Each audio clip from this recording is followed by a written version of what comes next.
अस्सलाम वालेकुम दोस्तों, मेरा नाम है फ़ारूक बुज़दार। मुझसे एक दोस्त ने कहा है कि आप प्रोज़ एंड कॉन्स बताइएगा कि होम कंट्री में एजुकेशन लेनी चाहिए या अपने होम कंट्री से बाहर पढ़ना चाहिए। यानी मतलब पाकिस्तान में पढ़ना चाहिए या पाकिस्तान से बाहर डिग्री लेनी चाहिए या किसी यूनिवर्सिटी में जाके कोई स्किल कोई कोर्स पाकिस्तान से बाहर करना चाहिए। इस वीडियो को स्टार्ट करने से पहले मैं ये बात ज़रूर कहूँगा कि चाहे पाकिस्तान की यूनिवर्सिटीज़ हों चाहे दुनिया के कहीं बाहर की यूनिवर्सिटीज़ हों, इस वक्त हर जगह यूनिवर्सिटीज़ को ट्रांसफॉर्मेशन की ज़रूरत है। स्किल पे ज़्यादा फोकस करने की ज़रूरत है, प्रैक्टिकल लोगों को ज़्यादा लेने की ज़रूरत है। हैविंग सेड दैट, अब मैं बताऊंगा कि क्या पाकिस्तान से एजुकेशन लेनी चाहिए या पाकिस्तान से बाहर एजुकेशन लेनी चाहिए। ये जो मशवरा दे रहा हूँ ये मैं अपने ज़िंदगी के तजर्बे पे दे रहा हूँ। ये कोई ऐसा जवाब नहीं है जो मैंने गूगल किया हो। मेरी ख़ुद की जो ज़िंदगी की कहानी है, मैं पैदा हुआ था tribal areas of DG Khan, उस गांव में जिसके बारे में प्राइम मिनिस्टर साहब ने कहा है कि आज 2020 में भी बिजली नहीं है, ज़िंदगी की सहूलतें नहीं हैं। तो मेरे गांव से 4-5 किलोमीटर दूर एक 2 कमरों का टाट वाला स्कूल होता था। चौथी क्लास तक मैंने वहाँ एजुकेशन हासिल की। मेरे वालिद साहब एफसी में होते थे और वो रिटायर हो गए। जब वापस आ गए फिर हम शहर में शिफ्ट हो गए। 5वीं क्लास में शहर कह दें कस्बा कह दें तौसा शरीफ डीजी खान में शिफ्ट हो गए। मैंने मैट्रिक की तौसा शरीफ हाई स्कूल से, उसके बाद फिर मैंने एफएससी की गवर्नमेंट बॉयज़ स्कूल तौसा शरीफ से, फिर मैंने बीबी ऑनर्स किया बहाउद्दीन ज़िक्र यूनिवर्सिटी से, और उसके बाद फिर मैं इस्लामाबाद चला गया और मैंने कॉमसेट्स इस्लामाबाद से एमएस एमफिल में एडमिशन लिया। जब मैंने एमएस एमफिल में एडमिशन लिया उस वक्त मेरी जॉब यूफुन में हो गई और यहाँ से मेरी ज़िंदगी का थोड़ा सा एक्सपीरियंस बढ़ना शुरू हो गया। यूफुन में मैं मुख्तलिफ़ दुनिया के पढ़े हुए लोगों के साथ, जो लंदन बिज़नेस इकनॉमिक स्कूल से पढ़े हुए थे, वाशिंगटन यूनिवर्सिटी से, लम्स से, हमारे लिए बड़ी यूनिवर्सिटी थी क्योंकि हम कॉमसेट इस्लामाबाद के स्टूडेंट थे। बल्कि मैं उस वक्त तो बहुत ज़िक्र का ग्रेजुएट था, तो अभी तो मैं कर रहा था एमएस। जब मेरा एमएस पूरा हो गया फिर मैं टेलीनॉर में चला गया स्पेशलिस्ट कस्टमर लाइफ साइकिल के तौर पर। वहाँ पे भी तमाम एलीट क्लास के लोग मेरे साथ काम करते थे और यही यूके, यूएसए, मलाइशिया, मुख्तलिफ़ ममालिक से पढ़े हुए लोग। और मैं इजी पैसा में तो ये सिचुएशन थी कि मैं अपनी टीम में वाहिद बंदा था जो पाकिस्तान से जो ग्रेजुएट था। लेकिन अच्छी बात ये थी कि मैंने पीएचडी भी पाकिस्तान से शुरू कर ली थी। अच्छा, इस दौरान मैं पीएचडी करने की भी कोशिश करता रहा। फिर मैं अल्हम्दुलिल्लाह अच्छी पोजीशन आई, थोड़ा टेलीकॉम सेक्टर में लोग जानने लग गए। जोंग ने मुझे बहुत अच्छी ऑफ़र दी। मैंने रिसर्च और कस्टमर एक्सपीरियंस को देखा, वहाँ भी बहुत अच्छा काम किया, इंटरनेशनल लोगों के साथ काम किया। पाकिस्तान से पीएचडी मैं नहीं कर पाया। उसमें मेरी अपनी भी कोताहियाँ भी थीं, उसमें मेरे जॉब का भी रोल था क्योंकि मैं बहुत ज़्यादा काम करता था। वीकेंड्स पे मैं जो स्मैडा है उनके लिए ट्रेनिंग्स करवाता था। खैर फिर मैं मलेशिया में चला गया और मैंने पीएचडी लिमकॉकुंग यूनिवर्सिटी से की। लिमकॉकुंग यूनिवर्सिटी वो यूनिवर्सिटी है जो क्लेम करती है कि हम 150 से ज़्यादा ममालिक के स्टूडेंट्स को अपने पास पढ़ाते हैं। 40 से ज़्यादा ममालिक के लोगों के साथ तो मेरी अपनी दोस्ती थी। मेरा जो सुपरवाइज़र था पीएचडी का वो बल्कि है, अल्लाह उनको सलामत रखे, वो इंडियन है और वो सुंदर पिचाई जो अल्फ़ाबेट का सीईओ है उनके गांव से हैं। तो बहुत फ़ख्र की बात है मेरे लिए। मैंने उनसे बहुत कुछ सीखा है। मैं उनका बहुत शुक्रगुज़ार हूँ कि वो अपने मुख्तलिफ़ स्टूडेंट्स के जो छोटा सा एडवाइज़री लेवल का काम होता है वो भी मैं करता था, चाहे वो गल्फ़ से, चाहे वो अफ्रीका से, चाहे वो कहीं से भी हो।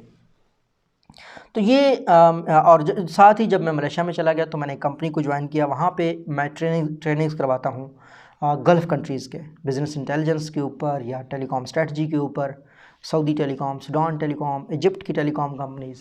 तो ये मेरा हम्बल सा एक्सपीरियंस है। एक छोटे से travel agent of DG Khan से सफ़र का आगाज़ किया, ये जारी है। अल्लाह करे जब तक सांसें हैं तब तक दिन रात काम करता रहूँ और जहाँ तक मदद कर सकूँ अपनी चीज़ों, अपनी सोच से लोगों की मदद करूँ। तो ये तो मेरा एक्सपीरियंस है। ये मैंने इसलिए बताया है कि मैंने जिन लोगों के साथ इंटरेक्ट किया है उनमें उन लोगों के साथ मेरा तजर्बा कैसा रहा। जो होम कंट्री से पढ़े हुए थे, यानी इजिप्ट का बंदा इजिप्ट से पढ़ के मलेशिया में आया, या पाकिस्तान में रह के ऐसे लोग जो सिर्फ पाकिस्तान में ही रहे, वो किसी दूसरे मुल्क में नहीं रहे। तो क्या ऐसा होता है जो होम कंट्री में लोगों में होता है, क्या ऐसा होता है जो होम कंट्री से बाहर पढ़ के इंसान को मिलता है? मैं एक मॉडल बनाता हूँ, एक फ्रेमवर्क बनाता हूँ। ज़्यादा हमारा नुकसान ये होता है कि हम हर चीज़ को मॉडल बना देते हैं, ठीक है। मैंने ये एक 2 लाइन्स ड्रा की, ठीक है ना, मेरे ख्याल में वहाँ पे आपको विजिबल हो रहे होंगे। एक तरफ मैं रखता हूँ आपकी फैमिली को, ठीक है, एफ से मुराद फैमिली है। नीचे मैं रखता हूँ आपकी एजुकेशन को, ठीक है, ई से मुराद एजुकेशन है। अगर आपकी एजुकेशन एफएससी है, ठीक है, इंटरमीडिएट है, ये आपको दिखाई दे रहा होगा, और आपकी फैमिली से मेरा मुराद है कि आपकी फैमिली पाकिस्तान में है या होम कंट्री में है, ठीक है। और यहाँ पे ये ग्राफ के ऊपर का मतलब है कि आपकी फैमिली पाकिस्तान से बाहर है। फैमिली से मेरा मतलब है आपके वालिद साहब, आपके चाचा, आपके मामू। ज़्यादातर दोस्तों के जो रिश्तेदार हैं वो यूके यूएसए में होते हैं, करीबी रिश्तेदार, अगर फैमिली में कोई है तो। अगर आप एफएससी के बाद ग्रेजुएशन करने के लिए ग्रेजुएशन का सोच रहे हैं पाकिस्तान से बाहर, और अगर आपकी फैमिली पाकिस्तान में है और आपके करीबी अजीज़ों में कोई भी शख्स पाकिस्तान में नहीं है, तो मेरा मशवरा ये है कि आप पाकिस्तान में एजुकेशन करें, ठीक है। फैमिली पाकिस्तान में है और आपकी एज एफएससी आपने की हुई है, आप 18 साल के नौजवान हैं। उसकी वजह यह है कि 18 साल के नौजवान को ज़्यादा केसेस मैंने ऐसे देखे हैं, मेरे काफ़ी जानने वाले हैं, कि वो गलत चीज़ों में पड़ जाते हैं, ड्रग्स वगैरह में। बाहर आपको पता है कि बड़ी आसानी होती है, तो और भी गलत चीज़ें होती हैं जिनमें लोग पड़ जाते हैं। सब लोग नहीं पढ़ते, कुछ लोग अच्छे होते हैं, लेकिन प्रोबेबिलिटी ज़्यादा होती है कि इस उम्र में आप कोई गलत ट्रैप पे चले जाए। तो खौफ होता है, तो इस वजह से मैं इस स्टेज पे किसी को ये नहीं रिकमेंड करूँगा कि अगर उनके वालिदैन भी पाकिस्तान से बाहर नहीं गए, कोई रिश्तेदार भी करीबी नहीं है, तो वो पाकिस्तान से ही बच्चों को पढ़ाएं, अगर उनके पास पैसा है भी तब भी। लेकिन अगर आपका वालिद साहब बाहर है या आपका कोई चाचू, अंकल, मामू बाहर है और वो सुपरवाइज़ कर सकते हैं, तो आप ज़रूर बाहर जाइएगा, ठीक है। उसके बाद फिर दूसरा सेक्शन आता है, यहाँ पे वो लोग हैं जो अब उन्होंने ग्रेजुएशन की है, उनकी उम्र 20 साल से प्लस है, 22 साल से प्लस है, और वो मास्टर्स के लिए, एमएस के लिए जाना चाहते हैं। तो यहाँ पे मेरा मशवरा आपको ये है कि अगर आपकी फैमिली पाकिस्तान में है और आपके पास इनकम है, पैसे हैं आपके पास, तो आप बाहर ज़रूर जाइए। अगर आपकी फैमिली पाकिस्तान में है और आप एजुकेशन में अच्छे हैं, तो आप स्कॉलरशिप लेके बाहर जाइएगा। अगर आपकी फैमिली पाकिस्तान में है और आपके पास फाइनेंशियल प्रॉब्लम भी हैं और आपकी एजुकेशन भी अच्छी नहीं है, तो फिर आप एमएस पाकिस्तान से कीजिएगा। लेकिन अगर आपकी फैमिली पाकिस्तान में है और आपकी एजुकेशन भी अच्छी है और आपको अच्छी जॉब मिल गई है एमएस के दौरान, तो तब भी आप पाकिस्तान में रहिएगा। अगर आपका इरादा है कि आपने बैचलर्स के बाद कोई जॉब कर रहे हैं, कोई बिज़नेस स्टार्ट किया है, तब भी आप पाकिस्तान में अपने बिज़नेस को फ्लोरिश कीजिएगा ग्रेजुएशन के बाद, ठीक है। ये मेरा मशवरा है। हाँ, अगर आपके पास फैमिली आपकी बाहर है और आपके पास इनकम है, तो आपको मस्ट है आपके लिए कि आप एमएस के लिए जाएं। अगर आपकी फैमिली बाहर है और आपकी एजुकेशन भी अच्छी, आप स्किल्ड हैं, तो आपके लिए लाजमी है कि आप पाकिस्तान से बाहर जाके कराएं। फिर दोस्तों, पीएचडी के लिए भी वही गाइडलाइंस हैं जो एमएस के लिए हैं। अब फ़र्ज़ करो आपने पाकिस्तान से तालीम हासिल कर ली, आपने बाहर से तालीम हासिल कर ली।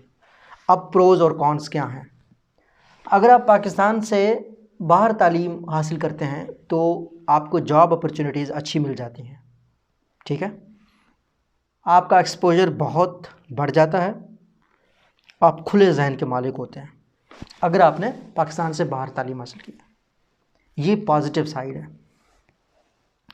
अगर आपने पाकिस्तान के अंदर तालीम हासिल की है, इसका पॉजिटिव साइड ये है कि आप लोकल लोगों को ज़्यादा जानते हैं, आपको लोकल लोगों से बात करने में ज़्यादा आसानी होती है। वजह यह है कि जिस तरह डेनिम का जो मालिक है भट्टी साहब, उनकी जो जीन्स वो बहुत अच्छी है लोकल लोगों के साथ उनको डील करने में, यानी जो उनके जो मैन्युफैक्चर करते हैं प्रोडक्ट को, फैक्ट्री बनाना। फिर जो आपके सेवर फूड्स हैं, जितने भी ये लोकल चेन्स हैं, ये अच्छे होते हैं लोकल लोगों के टेस्ट को समझने में, अच्छा कारोबार इस्टेब्लिश करने में। तो आपको लोकल लोगों को समझने में आसानी होती है, आपको कभी इनसे बात करते हुए मसला नहीं होता। ये इसका प्रोज वाली साइड है। और भी प्रोज वाली साइड ये है कि आप फैमिली के साथ टाइम ज़्यादा गुजारते हैं, तो आपके वालिदैन के साथ अच्छे रिलेशनशिप होते हैं इस केस में।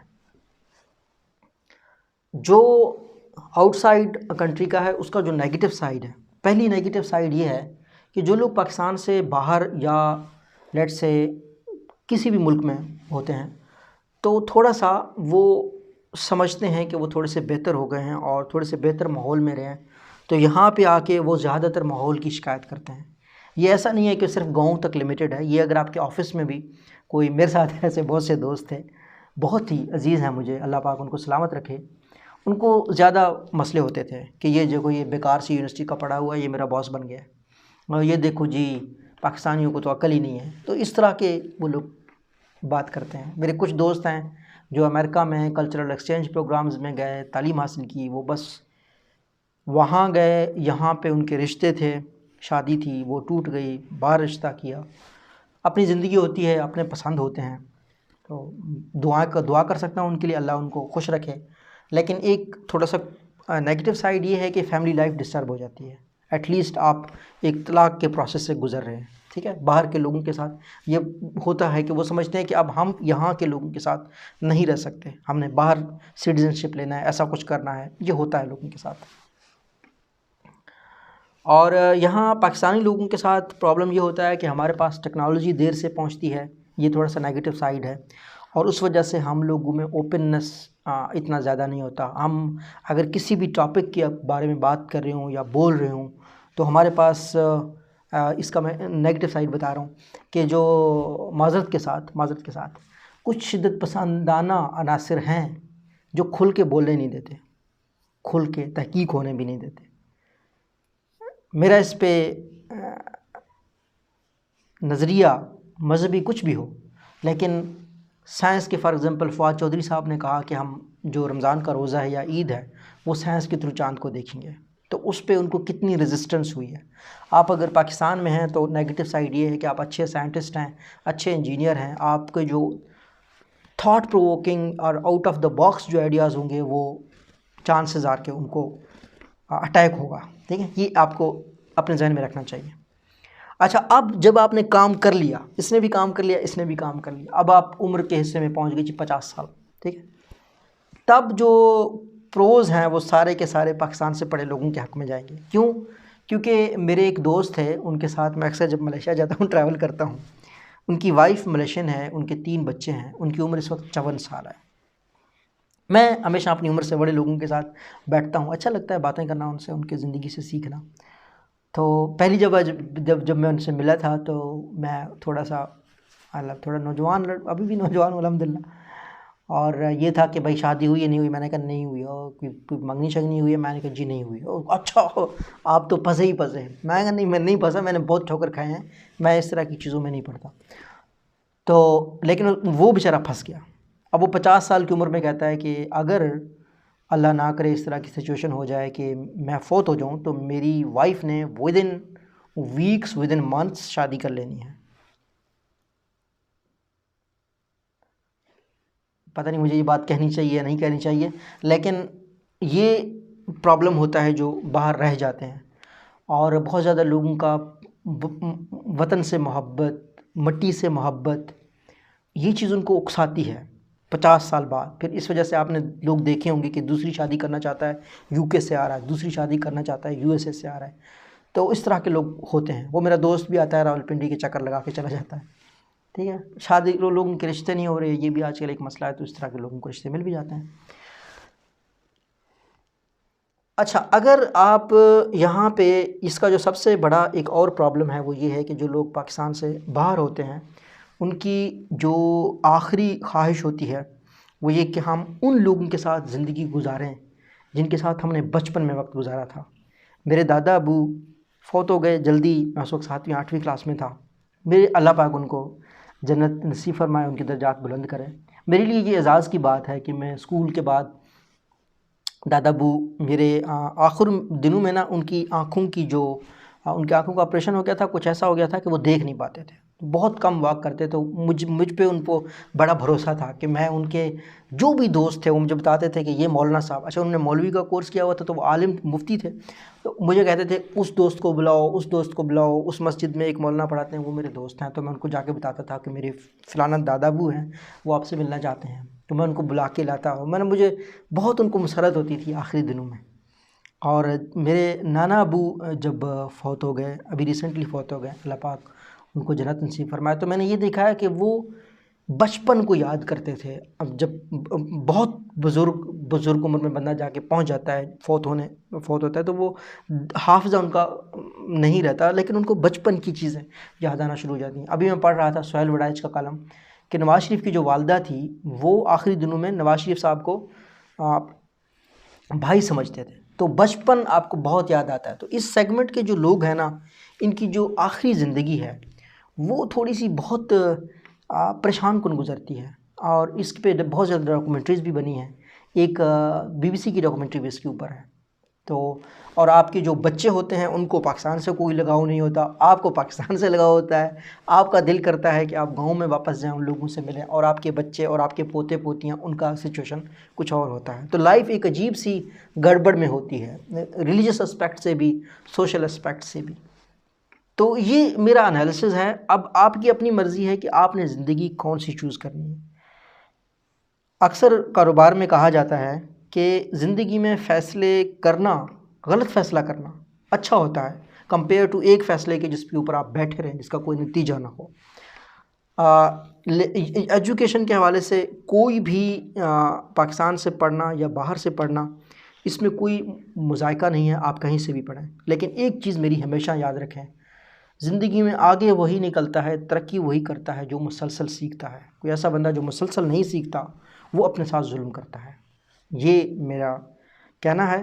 अल्लाह करे आपको मेरा जवाब पसंद आया हो। ये मेरा पॉइंट ऑफ व्यू है, गलत भी हो सकता है, आपको अगर मुनासिब लगा, ठीक लगा, ये मेरा जवाब है, यही मेरा मशवरा है। अल्लाह हम सब का हामी नासिर हो। अल्लाह हाफ़िज़।